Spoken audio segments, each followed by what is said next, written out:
빛의 사자들이여 어서 가서 어둠을 물리치고 죄의 진리 모르는 백성에게 복음의 빛 비춰라. 빛의 사자들이여 복음의 빛 비춰라. 죄로 어두운 밤 밝게 비춰라. 빛의 사자들이여 주여 선한 역사 위하여 힘을 내라. 주 함께 하시겠네. 주의 넓은 사랑을 전파하며 복음의 빛 비춰라. 빛의 사자들이여 복음의 빛 비춰라. 죄로 어두운 밤 밝게 비춰라. 빛의 사자들이여. 아멘. 하나님 말씀 여호수아서 1장입니다. 여호수아서 1장 1절에서 끝절까지 교독합니다. 1절 말씀 제가 먼저 받들어 봉독드립니다. 여호와의 종 모세가 죽은 후에 여호와께서 모세의 시종 눈의 아들 여호수아에게 일러 가라사대 네 종 모세가 죽었으니 이제 너는 이 모든 백성으로 더불어 일어나 이 단을 건너 네가 그들 곧 이스라엘 자손에게 주는 땅으로 가라. 너희가 하나님의 성전인 것과 하나님의 성령이 너희 안에 거하시는 것을 알지 못하느냐. 모든 정사와 권세와 능력과 주관하는 자와 이 세상과 오는 세상에 일컫는 모든 이름 위에 뛰어나게 하시고 그 만물을 그 발 아래 복종하게 하시고 그를 만물 위에 교회의 머리로 주셨느니라. 교회는 그의 몸이니 만물 안에서 만물을 충만케 하시는 자의 충만이니라. 평강의 하나님이 친히 너희로 온전히 거룩하게 하시고 또 너희 온 영과 혼과 몸이 우리 주 예수 그리스도 강림하실 때에 흠없게 보존되기를 원하노라. 너희를 부르시는 이는 미쁘시니 그가 또한 이루시리라.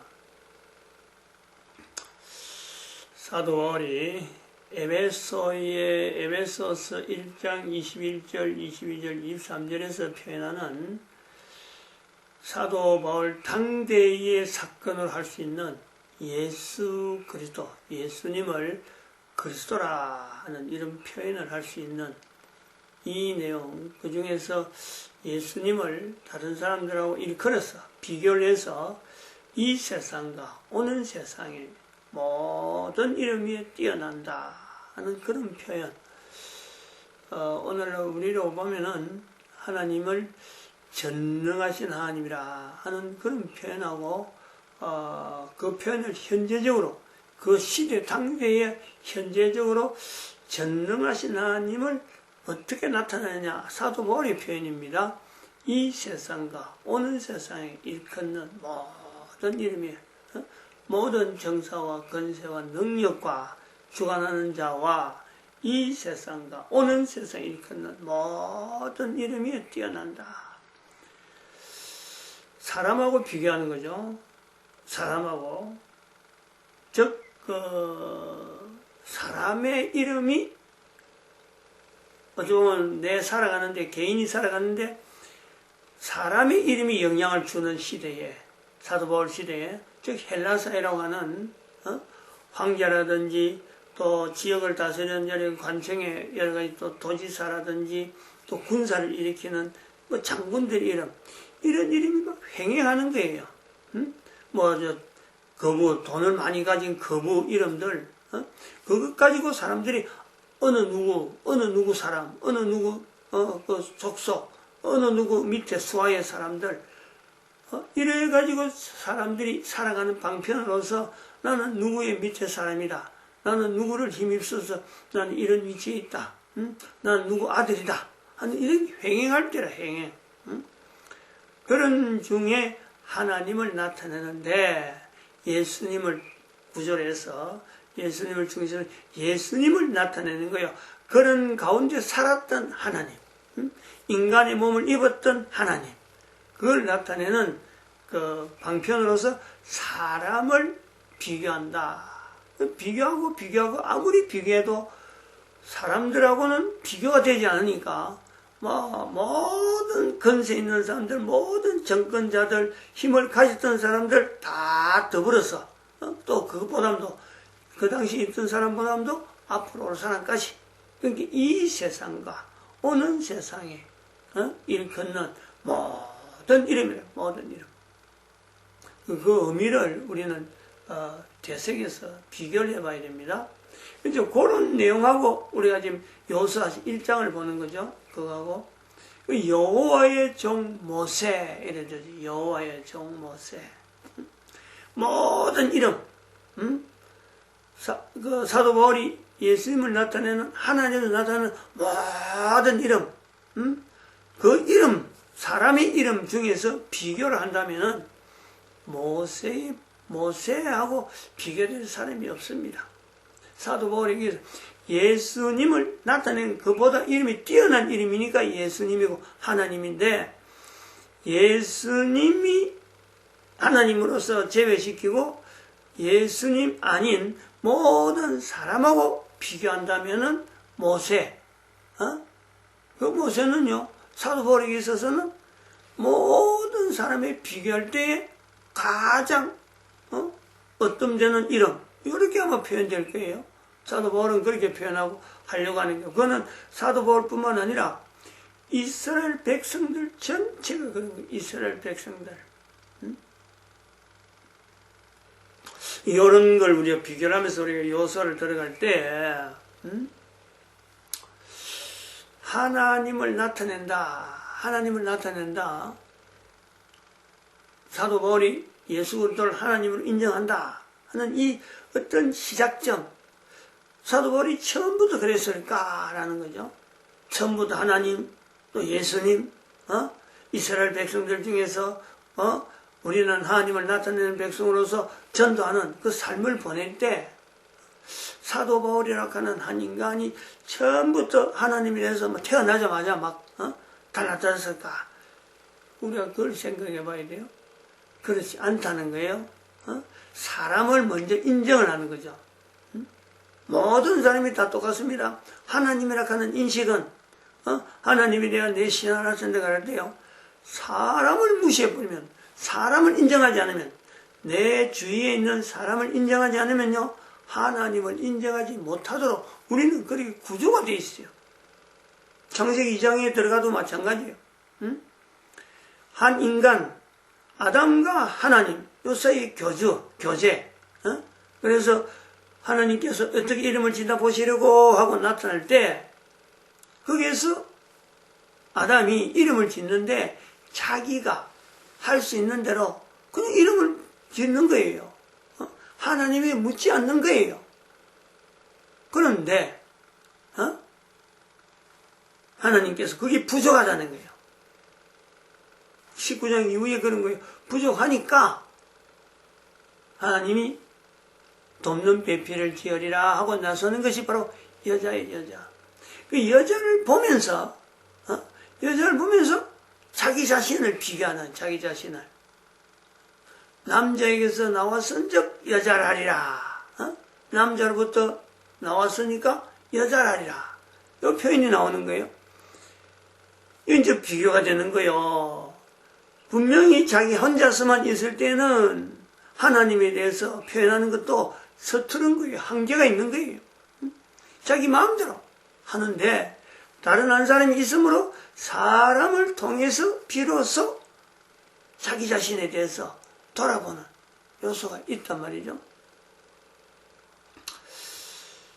사도 바울이 하나님에 대해서 예수님을 나타내려고 하던 그 에베소서 1장 21절, 22절, 23절에 결국 이제 그런 기능들이 교회가 한다 하고 우리에게 알려주는, 그래서 역사 속에서 교회라고 하는 위치가 2000년의 이 역사를 가지고 있는데, 교회라고 하는 것은 결국은 바로 이런 구조 속에서 교회가 있는 시대, 교회가 있는 환경, 교회가 있는 국가, 교회가 있는 사회, 어느 사회가든지 교회는 사람을 분명히 대상으로 해갖고 사람을 만드신 하나님, 또 사람을 하여금 존재케 하는데도 왜 존재해야 되는지 지금 이 시대에, 이 시간에, 이 국가 안에서 요걸요 교회는 끊임없이 그들에게요 나타내고 누구를 통해서 고백해야 되는지 개인이 고백하게 하는데 교회는요 그 위치가 있단 말이죠.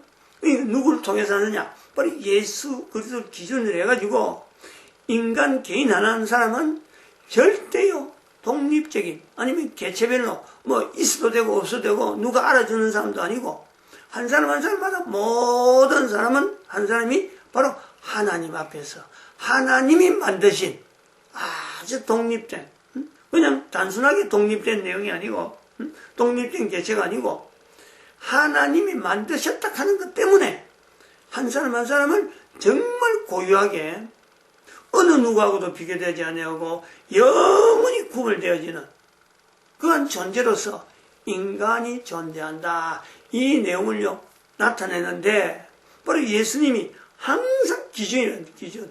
그걸 저희가 계속해서 예수님 이후로 예수님을 중심해서 개인에게 한 사람에게 예수님을 비추어서 바로 하나님 앞에서 인간이 어떻게 존재하는가 하는 것을 교회는요 항상 우선적으로 교회라고 하는 존재가 바로 그거예요. 교회는 만물 위에서 만물 가운데 교회는 만물 위가 아니고 교회는 만물 가운데 만물을 충만케 하시는 자의 충만 이렇게 표현할 수 있는 요죠. 이런 내용을 우리가 참 이거 성경을 통해서 우리가 표현할 수 있는데 누구든지 가능한 거예요. 누구든지. 그러면서 한 개인의 존재에 반드시 옆에 있는 다른 어떤 사람의 어떤 개체와 비교되어지는 이 요소가요 항상 있다는 거예요. 그리고 그 비교를 그 사람보다 내가 우월하다든지 내가 그 사람을 어떤 지배해야 된다든지 이런 개념으로 이웃이 아니고 옆에 있는 사람을 통해서 하나님을 향할 수 있는 내 위치를 내가 다지는 거예요. 이 창세기 2장과 요수아서 1장 그리고 그 에베소서 1장에 있는 이 구조에 넘어가는 어떤 신앙 고백, 교회가 할 일을 우리가 보는데 이 요수아서 1장을 우리가 하면서 각 국가마다 국가 역사 정체성을 요구한다는 거예요. 요구. 개인에게 있는 이 정체성, 하나님 앞에서의 개인이 어떻게 하나님 앞에서 바로 서야 될 그 위치가 있는가. 개인의 정체성에 대해서는 개인에 따라서 다양한 하나님 앞에 독특한 요소가 있기 때문에 교회가 일률적으로 요구는 못하네. 일률적으로. 교회가 요구는 해서 이런 데서 예수님을 통해서 개인이 하나님 앞에 신앙하는 자로서 나아가라. 하나님을 인정하는 자로 나아가라라고 하지만은 개인의 정체성을 일일이 왜냐하면 하나님 앞에서 인정되는 개인이니까 그건 다 못하는 거예요. 그런데 이제 2012년이 되어서 교회가 이만한 2000년 동안 가지고 있는 그 어떤 위치가 있으니까 그걸 가지고 또 마침 전 인류, 모든 인류가 국가 단위로 구분되어 있으니까, 국가 단위로 구분되어 있는 국가를 향해서 교회는 국가 역사 정체성을 요구를 한다. 당당하게 요구를 해야 돼요, 이거는. 요구해라는 거는 또 한편으로는 개인이 자기가 속해 있는 국가의 정체성이 어떠한가 고민하는 또 그 개인의 위치가 있단 말이죠. 그래서,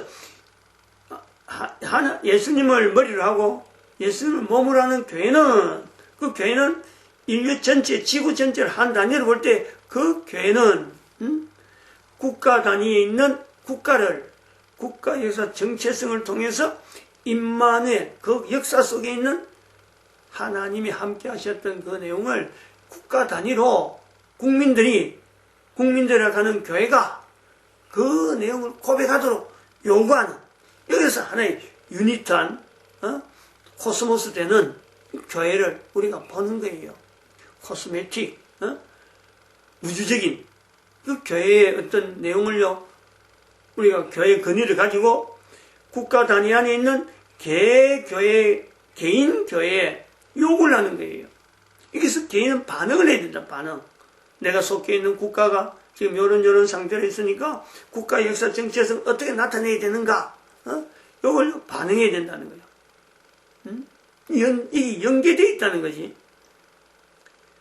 만물 안에서 만물을 충만케 하시는 자의 충만, 우주적인 교회가 개인에 가지고 있는 만물 안에서 만물을 충만케 하시는 개인의 위치가 있는데 그거하고 서로 연결돼서 국가라는 단위 속에서 예수님 오실 때까지 우리는 이 국가 역사 정체성을 그동안 있었던 국가 역사 정체성을 통해서 각 단위의 국가가 어떤 정체성이 있으니까 내가 이웃을 인정하듯이 한 국가에서 교회가 요구되어지는 국가 역사 정체성을 본적 내 한 국가가 다른 국가하고 어떤 연계성 속에서 정체성을 가지고 접근할 거냐, 요걸 교회는 요구한다는 거예요.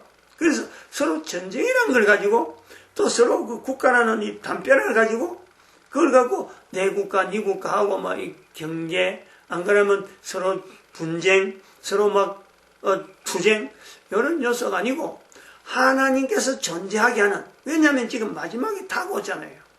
인류가 지금 마지막에 되어가는데 언제까지 서로가 국가 간의 경쟁을, 국가 간의 어떤 그 구분을 가지고 뭐 도토리 키재기도 아니고 이게 분해되고 완전히 사라질 건데, 그 사라질 것을 알면서도 국가 간의 경쟁이라고 서로 전쟁을 목적으로 하면서 서로 죽이는 무기를 막 다스리고, 그리고 뭐 음식 같은 것도 뭐 아니야말로 뭐 산업이라고 하면서 거기서 사람을 죽이는 것을 대상으로 하는 그런 산업이 발전하는, 이런 걸 볼 수가 있나요? 교회는 그걸 보면 안 되는 거죠. 그런 걸 방치하면 안 되는 게 또 교회란 말이에요. 그래서 우선적으로 우리가 하나의 제도적인 내용으로 교회란 것은 앞으로 예수님 오시기 전에 국가 단위의 국가에서 정체성을 통해서 그걸 일으키면서 그 국민들 하여금 하나님께서 그 국가에 어떻게 임마누엘의 역사를 이뤘는가 하는 고백이 나오게 하는 것은 교회가 당연히 요구하는 거야.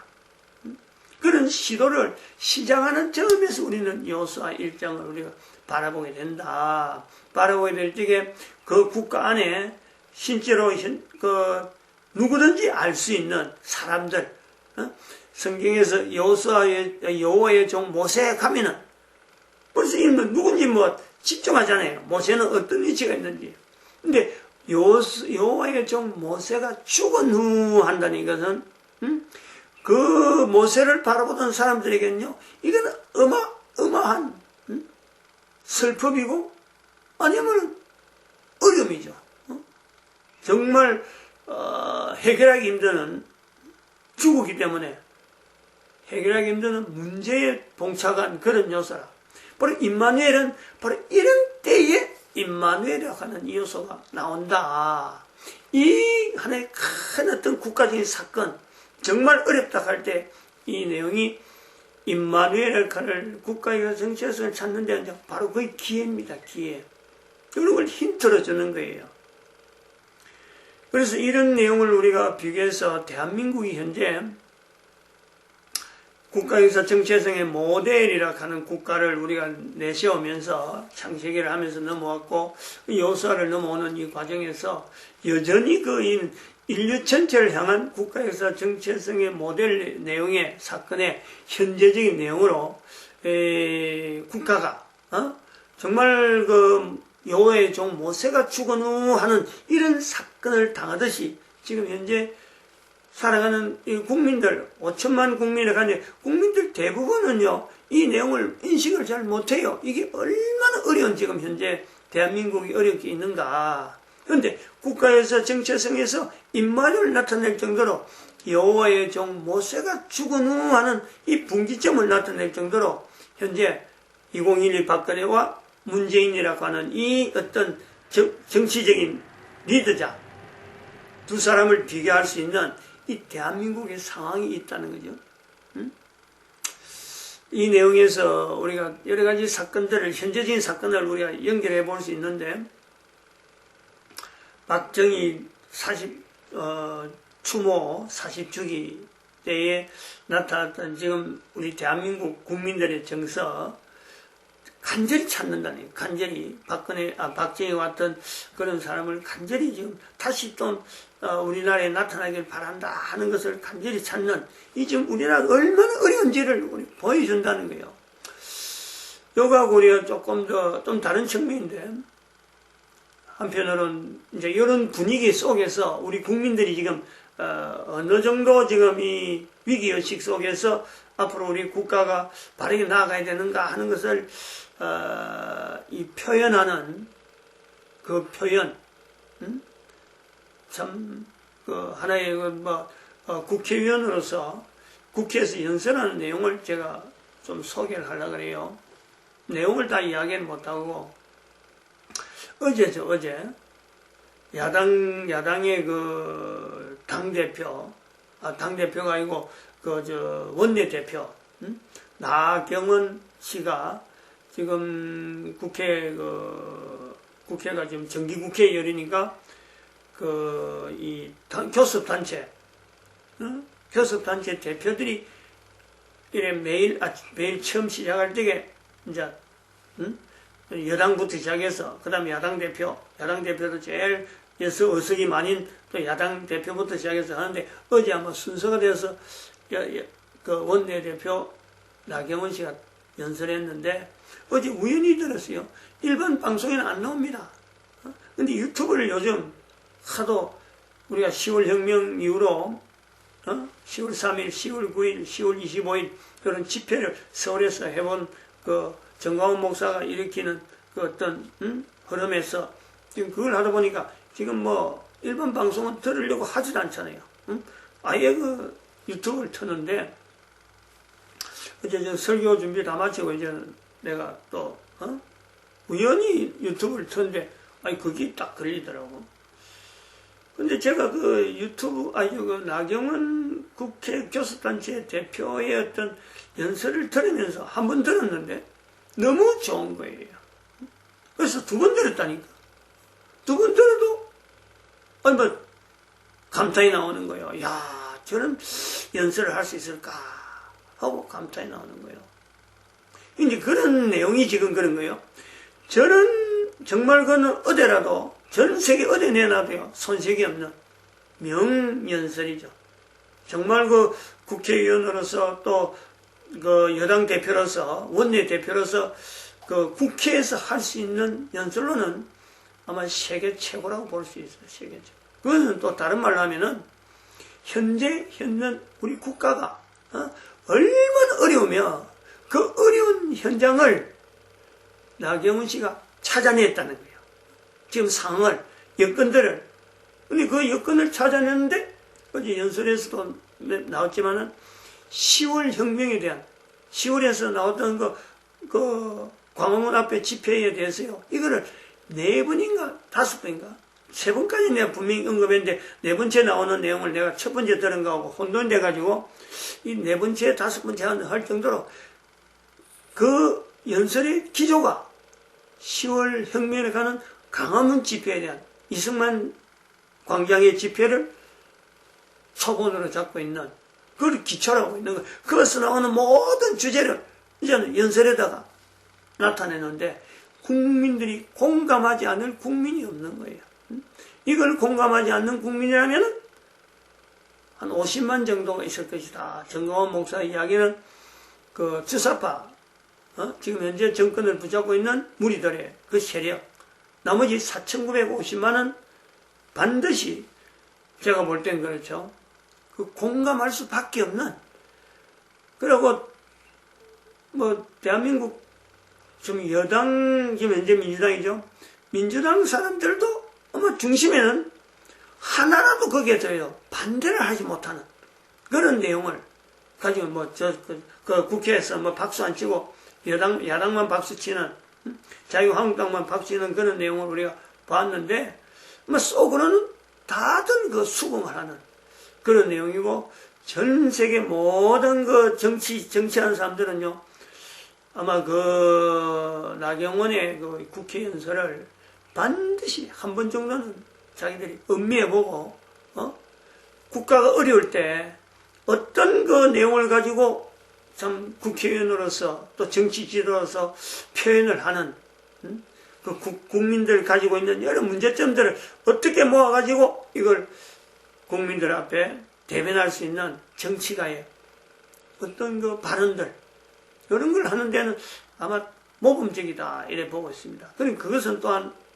우리가 이야기한 대로 요수아서 1장에 있는 대로 국가 역사 정체성이라고 하는 이 정체를 찾는 데에 여호와의 종 모세가 죽은 후 하는 이 내용처럼 국가가 정말 어려운, 그 어려움 속에서 국민들이 정말 우리로 하여금 이 국가가 어려운데 국민들이 어떻게 하면 이것을 난국을 타개해야 되느냐 하는 이 국민들이 그 내용을 인지라는 인지를, 그것이 10월 혁명이에요.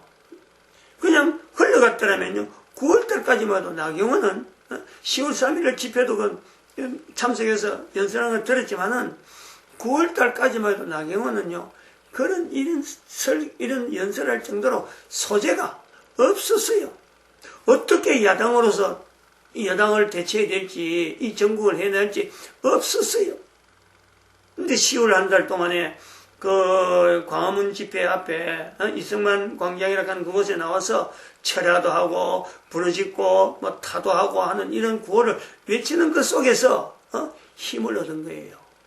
야당으로서는, 야당이란 이 자체가 된 것이 오히려 국회의원에서 야당으로 됐기 때문에 오히려 국회의원으로서 나갈 수 있는 힘을 새롭게 발견해서 내가 어떻게 해보겠다는 이런 다짐을 하는 그 요소를 본단 말이에요. 그러니까 우리가 이 국가에서 정체성이라고 하는 이 내용을 잡아야 될 이 시기를, 국가가 어마어마한 위기를 당할 때에 국민들이 거기서요 위기다 하는 내용을 받아만 들인다면요, 요수아서 1장 1절에 있는 내용이 바로 그 부분이에요. 하나님이 개입이라면 하나님이 관계하시는 거요. 여호와의 종 모세가 죽은 후에 여호와께서 모세 시종 여호수아에게 일러 가르쳐요. 하나님의 개입. 대한민국에 일어난 역사 속에서 어떻게 해서 박근혜와 어떻게 해서 문재인이 이렇게 구별되어지는가? 하나님의 개입이다. 하나님의 개입. 이걸 우리가 붙잡아야 돼. 그게 임마누엘 되는데 아주 기보이죠. 위기 속에서 어마어마한 소망을 발견하는데, 국가에서 정체성을 이룰 때 바로 국민들이 동참하게 해서 국민들이 이거 도무지 안 되겠다 할 때 국민들이 하나님의 함께 하심에 대한 이 내용을요 할 수 있는 데에 국민들의 이름으로 이거를 우리는 하나님이 지금 인도하신다, 하나님이 지금 섭리하신다, 이렇게 보는 것이요. 이게 뭐 정석이죠. 이거는 완전히 1, 2, 3이 1, 2, 3 과정이란. 하나님이 함께 하심에 반드시 국민들이 동참하는 역사가 국가 안에서 일어난다. 우리는 그래서 100년 전에 3.1운동에서 본 거 아니에요. 마치겠습니다. 기도드립니다. 할렐루야.